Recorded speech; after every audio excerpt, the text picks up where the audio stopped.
Nous lisons aujourd'hui au chapitre 1er de l'Évangile selon saint Marc, qui correspond au dimanche 18 février 2018, premier dimanche de Carême. En ce temps-là, Jésus venait d'être baptisé. Aussitôt, l'Esprit le pousse au désert, et dans le désert, il resta 40 jours, tenté par Satan. Il vivait parmi les bêtes sauvages, et les anges le servaient. Après l'arrestation de Jean, Jésus partit pour la Galilée proclamer l'évangile de Dieu. Il disait « Les temps sont accomplis, le règne de Dieu est tout proche, convertissez-vous et croyez à l'évangile. » Nous voici donc arrivés dans le temps du carême. Le mot carême, vous le savez certainement, vient de 40. Les 40 jours que nous vivons avant la fête de Pâques correspondent à ces 40 jours de Jésus dans le désert. Ces 40 jours font aussi allusion aux 40 années que le peuple d'Israël passa dans le désert après la sortie d'Égypte. Il y a là un parallèle qui fait comprendre la signification profonde de ce temps de désert.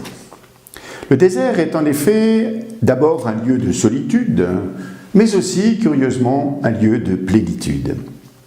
D'abord, un lieu de solitude. Nous le voyons évidemment lorsque nous constatons ce que sont les déserts. Si vous allez dans le Sahara, il n'y a pas grand-chose, pas beaucoup de plantes, pas beaucoup d'animaux, pas beaucoup d'hommes.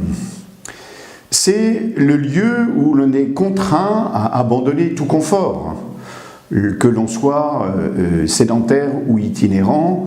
Dans le désert, il faut avoir le minimum.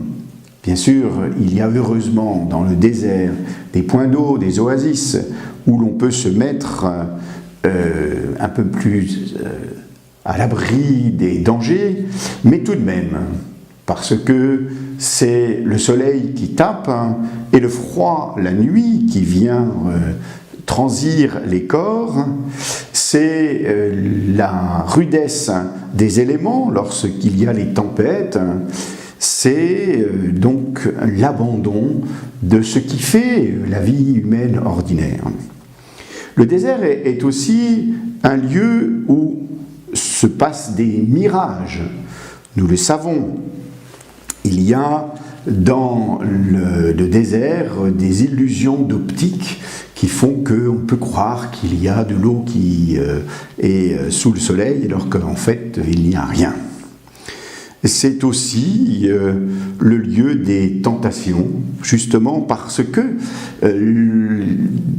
dans cet abandon, il y a le désir de pouvoir posséder, et peut-être même le rêve de posséder. Dans les personnes célèbres qui ont vécu dans le désert, en Égypte en particulier, il y a Saint Antoine l'ermite, Saint Antoine le Grand, dont on nous rapporte les nombreuses tentations. Évidemment, quand on est démuni de tout, forcément, l'on cherche à tout avoir. Mais si le désert est un lieu de solitude, il est aussi, curieusement, un lieu de plénitude. D'abord parce qu'il y a l'infini devant soi.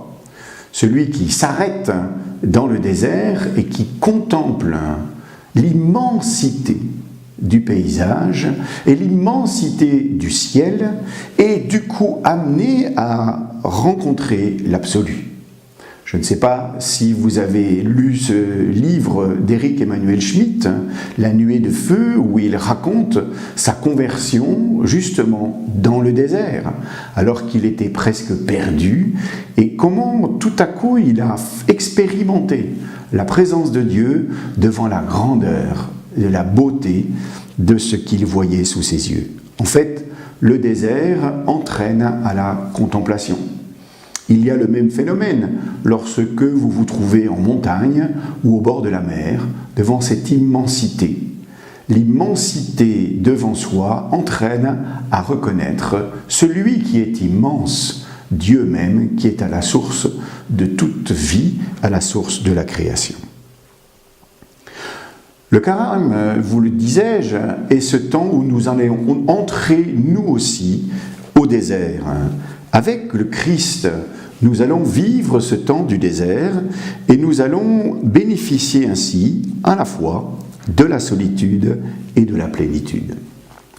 Le temps qui nous est proposé est un temps de recul.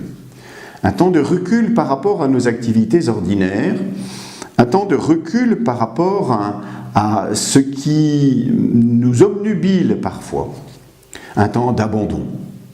C'est une des dimensions d'ailleurs du carême que celle de la privation et du jeûne. Le but du jeûne n'est pas simplement de chercher à maigrir en se disant « tiens, ça me fera du bien pour l'été qui approche ». Le but du jeûne, c'est de vérifier où sont les attaches, mais en vérifiant où sont les attaches, de pouvoir se libérer de ce qui vient trop nous préoccuper. La nourriture est un des éléments de cette préoccupation.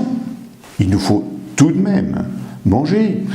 Mais la manière chrétienne de vivre le jeûne n'est pas l'absence totale de nourriture, mais une simplicité dans la nourriture, une moindre qualité ou une moindre quantité, de manière à pouvoir se détacher si nous avions un appétit féroce. Mais il y a aussi d'autres points où nous pourrions justement jeûner afin de nous libérer de certains esclavages. Par exemple, nous pouvons nous priver de tabac si nous sommes enclins à ce passe-temps. Nous pouvons aussi nous priver d'ordinateur ou de télévision si nous voyons que nous sommes accaparés par l'écran.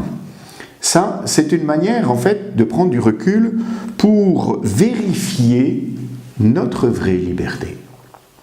Nous sommes conditionnés aujourd'hui, il faut bien le reconnaître, dans la consommation des biens matériels, et justement, le carême veut nous permettre de nous détourner de ces biens qui, s'ils contribuent à notre bonheur, ne le constituent pas.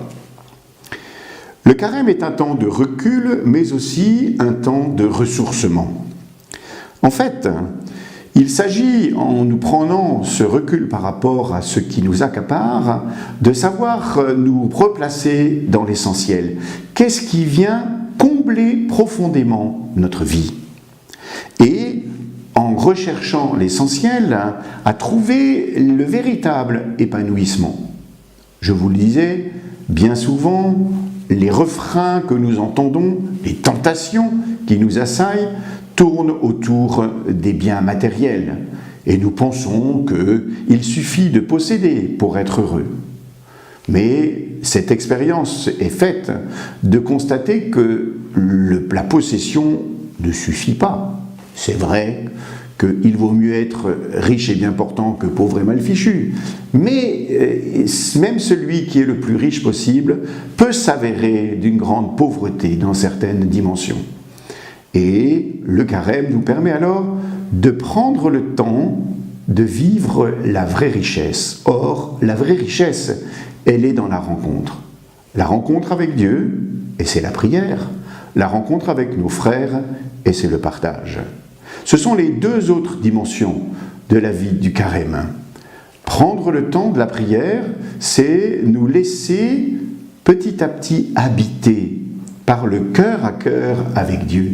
Et dans ce cœur à cœur, trouver notre joie. Le temps que nous passons pour Dieu n'est jamais du temps perdu, il est du temps gagné, parce qu'il est du temps qui nous invite justement à prendre aussi du temps pour nos frères. Il ne s'agirait pas de nous réfugier dans une chapelle pour oublier tout ce qui se passe autour de nous, mais bien de prendre alors, à partir de ce temps pour Dieu, du temps pour nos frères. Le thème de l'année pastorale, Tu as du prix à mes yeux, est très riche pour nous, parce que justement il nous invite à signifier concrètement le partage avec les frères, le partage de notre temps, le partage de notre amitié, le partage éventuel de nos compétences, de nos savoirs et de nos biens. Le chiffre 40, qui est présent à plusieurs reprises dans la Bible, les 40 jours que durèrent le déluge avec Noé, les 40 jours de la marche d'Élie dans le désert, les 40 ans de Moïse et de tout son peuple dans le désert, les 40 jours de Jésus dans le désert, ce nombre de 40 signifie en fait la maturité. La maturité humaine, lorsque l'on a 40 ans, l'on est habituellement avec des enfants qui en ont 15, et c'est la pleine confrontation, la difficulté entre les générations. 40, c'est le temps de la maturité, le temps de la maturation. Puissions-nous vivre ce temps du carême comme une vraie maturation dans l'amour vrai, l'amour de Dieu et l'amour du prochain. La question que je vous pose spontanément va être: comment allons-nous nous entraider pour un carême fructueux? Bonne réflexion.